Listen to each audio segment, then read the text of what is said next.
حضرات محترم، آج آپ کو میں بتانا چاہ رہا ہوں، کچھ لوگ کہتے ہیں صحابہ اکرام اور اہل بیت میں بنتی نہیں تھی۔ ان لوگوں کو میں درس فکر دے رہا ہوں، صحابہ اکرام اور اہل بیت میں جتنی یاری دوستی تھی اور کسی میں نہیں تھی۔ آج آپ کو میں بتانا چاہ رہا ہوں، جو کہتے ہیں بس فقط اہل بیت ہیں، صحابہ اکرام کا ذکر نہیں کرتے، میں ان کو یہ درس دے رہا ہوں۔ صحابہ اکرام اور اہل بیت میں اتنی یاری تھی اور اتنی محبت تھی، آپس میں اتنا پیار تھا، وہ تو آپس میں اتنا پیار ہونے کے باوجود اللہ تبارک و تعالیٰ کو ایک دوسرے کا وسیلہ دیتے تھے۔ وسیلہ دے کے یہ کہتے تھے، یا اللہ اس کے وسیلے سے میرے گناہوں کو اور مجھے معاف فرما۔ آؤ تجھے بتانا چاہ رہا ہوں، امام جعفر صادق رضی اللہ تعالیٰ عنہ اہل بیت ہے، اہل بیت اطہار ہے اور 12 اماموں میں شامل ہے۔ امام جعفر صادق بیماری کے حالت میں ہیں، بیماری کے عالم میں ہیں۔ وہ کہتے کیا ہے؟ ہاتھ اٹھاتے ہیں، ہاتھ اٹھا کے کہتے ہیں، یا اللہ میرے دل میں سیدنا صدیق اکبر کی محبت موجود ہے۔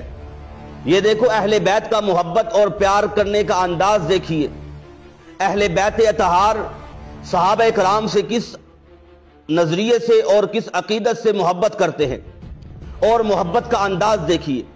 بیماری کی حالت میں ہے، کہتے ہیں ہاتھ اٹھا کے، یا اللہ میرے دل میں، میرے سینے میں سیدنا صدیق اکبر کی محبت موجود ہے۔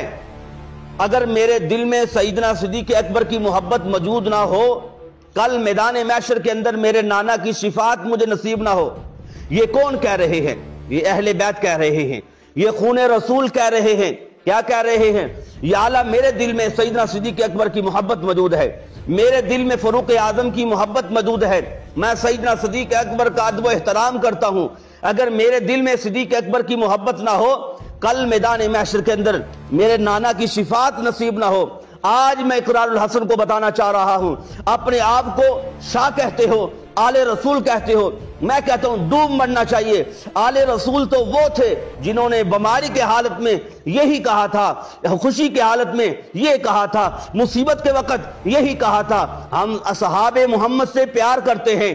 اگر ہمارے دل میں اصحاب محمد کی محبت نہ ہو، کل میدان محشر کے اندر نانا کی شفاعت نصیب نہ ہو۔ امام جعفر نام لے کے کہتے ہیں، یا اللہ اگر میرے دل میں صدیق اکبر کی محبت نہ ہو، میرے دل میں سیدنا عمر فاروق کی محبت نہ ہو، کل میدان محشر کے اندر مجھے میرے نانا کی شفاعت نصیب نہ ہو۔ میں آج بتانا چاہ رہا ہوں اقرار الحسن کو، اقرار الحسن تو کہاں مر گیا؟ تو کہتا تھا تاجدار ختم نبوت کے اوپر پہرا دیں گے، تاجدار ختم نبوت کی باری آئے گی، ہم میدان میں آئیں گے۔ کس طرح میدان میں آؤ گے؟ آپ کا باپ اسماعیل شاہ کذاب لعنتی بے ایمان، اس نے تو صحابہ اکرام کے اوپر ڈاکہ ڈالا ہے، صحابہ اکرام کی گریبانوں کو پکڑا ہے۔ میں کہتا ہوں تجھے ڈوب کے مرنا چاہیے۔ تو فلانے پیر کو پکڑتا ہے، تو کہتا ہے اس کو فاتحہ نہیں آتی، اس کو سورۃ اخلاص نہیں آتی۔ میں کہتا ہوں جاؤ اپنے باپ کی گریبان کو پکڑو، کیونکہ تمہارے باپ نے حضور علیہ الصلوۃ والسلام کے صحابہ کی گستاخی کی ہے۔ حضور علیہ الصلوۃ والسلام کے صحابہ کی جو گستاخی کرے، اسے تو زمین پہ رہنے کا حق ہی نہیں ہے، اسے تو اللہ تبارک و تعالیٰ کتے کی موت نصیب کرے گا، کیونکہ جو اصحاب محمد کو بھونکے گا ہم اس کی زبان گتی سے نکالیں گے۔ جاؤ تو بھی کذاب ہے، تیرا باپ بھی کذاب ہے، تو بھی لعنتی ہے، تیرا باپ بھی لعنتی ہے، کیونکہ حضور علیہ الصلوۃ والسلام کے صحابہ کو جو بھونکے گا ہماری اس سے دشمنی ہے۔ جاؤ جا کے اپنے اسماعیل باپ شاہ کو پکڑو، جا کے اس کا ذاب لعنتی کا منہ کالا کرو اور گدھے پہ بٹھاؤ۔ جو صحابہ کرام کی گستاخی کرتا ہے، پاکستان میں لاکھوں کروڑوں مال، لاکھوں کروڑوں کا مال ہڑپ کر کے آج باہر جا کے بیٹھا ہے، جا کے شان صدیق اکبر کی گستاخی کرتا ہے۔ جب پاکستان میں اس کو گستاخی کرنے کا موقع نہ ملا، گستاخی کرنے کے اوپر اس کے اوپر کیس جاری ہو گئے، ابھی باہر جا کے شان صدیق اکبر کے اوپر تبرہ کرتا ہے۔ میں کہنا چاہتا ہوں جو صدیق اکبر کے اوپر تبرہ کرے وہ مسلمان نہیں ہو سکتا، فاروق اعظم کو بڑا بلا بولے وہ مسلمان نہیں ہو سکتا، رب کعبہ کی قسم جو عثمان ذی نورین کے اوپر گالی نکالے وہ مسلمان نہیں ہو سکتا، سیدہ عائشہ الصدیقہ کو جو برا بلا کہے وہ مسلمان نہیں ہو سکتا۔ امیر معاویہ کو جو برا بلا کہے وہ مسلمان نہیں ہو سکتا. لاؤ قرآن میرے سر پہ رکھو, میں قرآن سر پہ رکھ کے کہوں گا وہ مسلمان نہیں, کافر ہے, کافر ہے, کافر ہے, کافر ہے, کافر ہے. اور اصحاب محمد سے جو پیار کرے گا وہی ہمارا ایمان کا حصہ ہے, کیونکہ اصحاب محمد وہ ہیں جنہوں نے سب کچھ حضور پہ قربان کر دیا. اصحاب محمد آپ کا سب کچھ حضور پہ قربان, ہمارا سب کچھ آپ پہ قربان, آپ کا مال حضور پہ قربان, ہمارا مال آپ پہ قربان, کیونکہ ہم نے تو یہی سیکھا ہے, ہمیں تو یہی درس دیا گیا ہے. فنا فی اللہ کی تہ میں بقا کا راز مضمر ہے, فنا فی اللہ کی تہ میں بقا کا راز مضمر ہے. ارے جسے مرنا نہیں آتا اسے جینا نہیں آتا. اس لیے میں کہتا ہوں لے شوق سے نام صحابہ کا, کر چرچا عام صحابہ کا.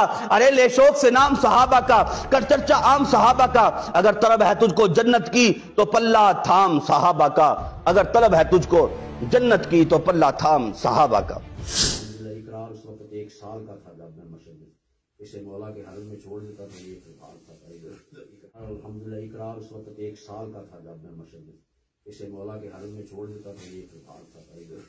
ان ابا بکر کانا یکسر نظر الى وجه علی, یہ سوائے کے وہ کا ابو بکر کا یہ معمول تھا کہ وہ کثرت سے علی کے چہرے کی طرف دیکھا کرتا. جب بھی مولا علی سامنے آ جاتے وہ بات کسی اور سے کرتے, چہرہ علی کا دیکھتے. فسالت ہو عائشہ, جو روایت کے لفظ ہیں وہ یہی ذمہ داری ہے نا بیٹھے. ایک دن بی بی نے سوال کر دیا کہ بابا جان آپ ہی عجیب کرتے ہیں, اصول یہ ہے جس سے بات کی جائے دیکھا نہیں اسی کی طرف جا رہا ہے. آپ بات کسی سے اور سے کر رہے ہوتے ہیں اور نظریں علی کے چہرے سے ہٹاتے ہیں, آپ علی کا چہرہ. کالا سمیت رسول اللہ, انہوں نے کہا بیٹی میں نے اللہ کے نبی کو یہ فرماتے ہوئے سنا, یقول النظر الی وجه علی عبادت, رسول فرماتے تھے علی کے چہرے کی طرف دیکھنا عبادت. سبحان اللہ. آپ کا علی کے قصیدے پڑھنا علی کا کمال نہیں ہے, بلکہ الفضیلۃ ما یعترف بہ الاعداء یا یعترف بہ الاعداء, کہ فضیلت اصل میں اسے کہتے ہیں جس کا اعتراف دشمن بھی کرے. سبحان اللہ. کہ فضیلت اصل میں اسے کہتے ہیں جس کا اعتراف دشمن بھی کرے.